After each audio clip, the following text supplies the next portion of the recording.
Well, Austin Ekeler, a veteran running back, is about to hit free agency, becoming what feels like the 200th veteran running back to hit free agency this offseason.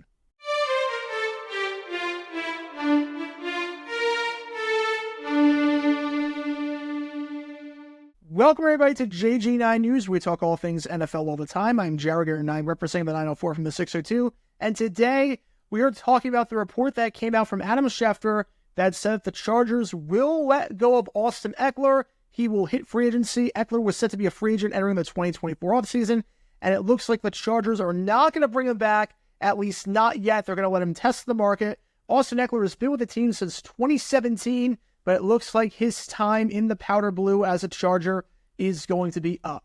It makes a lot of sense as to why the Chargers are not looking to re-sign Austin Ekeler. Number one, they're already in a heap of cap trouble. The Chargers are over $25 million of the cap. That's the fourth fewest cap space in football. They're already looking to trade Khalil Mack potentially, and he had 17 sacks last season. It wouldn't make a whole lot of sense to bring Ekeler back. As a side note, I did a video about Khalil Mack, possible trade destinations for him, what teams could take on his contract, what team could use a veteran pass rusher of his caliber, especially one on an expiring contract. Go check that out if you haven't already. I'll leave a link in the upper right corner and in the description below. But Austin Ekeler, he's going to be 29 years old, entering his 8th season. That is pretty old for a running back. He had a huge decline in production this year. He was not the same that he was. He fell off a cliff this year. You could see the lack of explosion, the lack of burst. It was just not there for him this year. 3.5 yards per carry, the lowest of his career by far. He fumbled the ball 5 times this year, which is a lot considering he only had 230 touches. For some perspective, 5 fumbles in 311 touches in 2022, 4 fumbles in 276 touches in 2021. So ball security, definitely an issue there that it wasn't really in previous years. He found the end zone 6 times compared to 18 in 2022 and 20 in 2021, both of which led the league. That production got slashed tremendously this season. And the receptions, one of the best pass-catching running backs in football, cut from 107 to 51. The Chargers starting running back is definitely not on the team right now. They've got to draft one high. They'll draft one in the first 2 days. There's only one running back on the team under contract for 2024, and that's Isaiah Spiller. Austin Ekeler, the starting running back for the past few seasons, it makes no sense to bring him back unless it's a dirt cheap deal, and by that, I mean he tests the market. He doesn't get the deal he wants in the first or second wave of free agency, so he just has to take a 1-year deal, a discount, a prove-it deal of sorts. But even with that, you're drafting a running back high. Either way, it looks like Austin Ekeler's days with the Chargers are numbered. So just like I did with the Khalil Mack video, I want to give 3 possible options for where Austin Ekeler could end up in the 2024 season. Now, in terms of contract, he's not signing more than a 2-year deal. I'd be very surprised. If it's anything longer than 2 years, anything past the age of 30, you're looking at trouble. I don't think he's going to get that. But a 1 or a 2-year deal, probably a 2-year deal, I could see as a possibility. So 3 potential options for Austin Ekeler. Number 1, I have to say the defending Super Bowl champion and the rivals of the Chargers, the Kansas City Chiefs.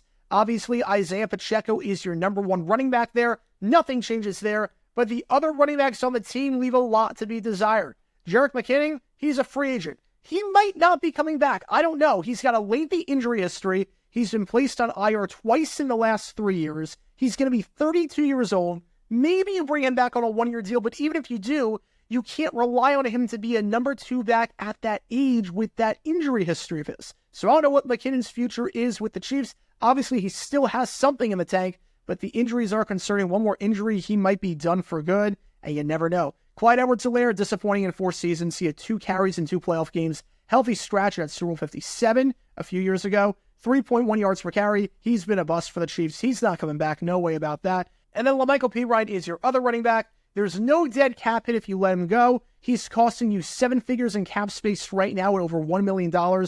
It makes no real sense to keep him. You're not getting that production at all. Obviously, Ekeler's going to cost more than $1 million, but considering it could be pennies on the dollar compared to what Pirine could be costing you in terms of the cap, maybe Ekeler gets you $2 million, Pirine $1 million. That $1 million, is that going to make too much of a difference considering Ekeler is probably better than Pirine? I'm not sure. 1 run all season minus week 18 against the Chargers when they had nothing to play for. They had to put in all their backups because they locked up that seed.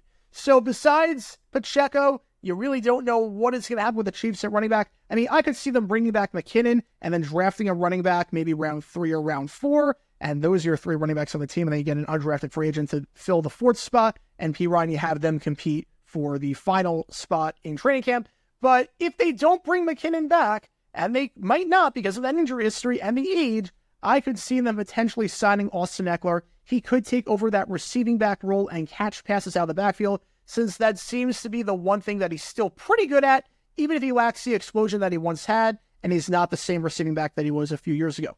Another team, possibly the Jaguars. Honestly, the Jacksonville Jaguars, I could see it happening.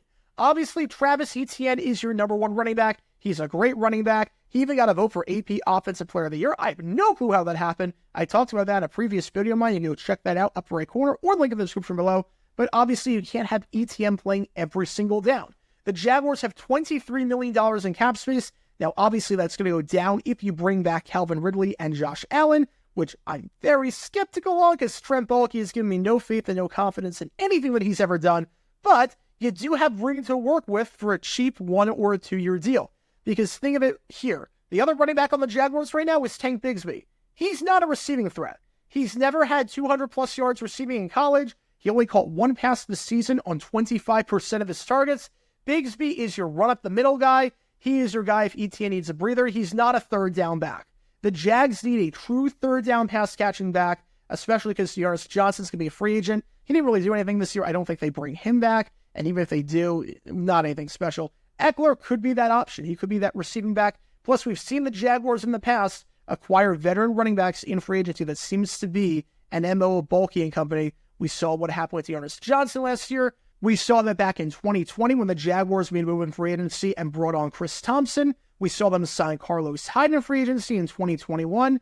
Just saying, the Jaguars usually sign a veteran running back of sorts every single year. It rarely works out, but you need a third down back. Ekeler could be that guy, could be that receiving back when Etienne needs a breather because you don't really have that guy right now. I should also note with Jacksonville that there are certain players that are just Jacksonville's kryptonite. Derrick Henry being one of them. Austin Ekeler, probably the number 2 kryptonite of the Jaguars historically.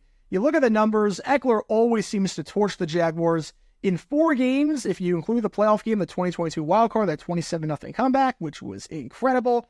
But you look at all those games, he's averaging about 100 yards per game from scrimmage against the Jags, averaging about 6 yards a carry in those games against the Jags, and he's also averaging more than 1 touchdown a game against the Jags. So they've got an up-close and personal look of Austin Ekeler in the past, and it just makes a lot of sense in that regard if they do want to pursue that route, because he has torched the Jags a lot. If you can't beat him, join him.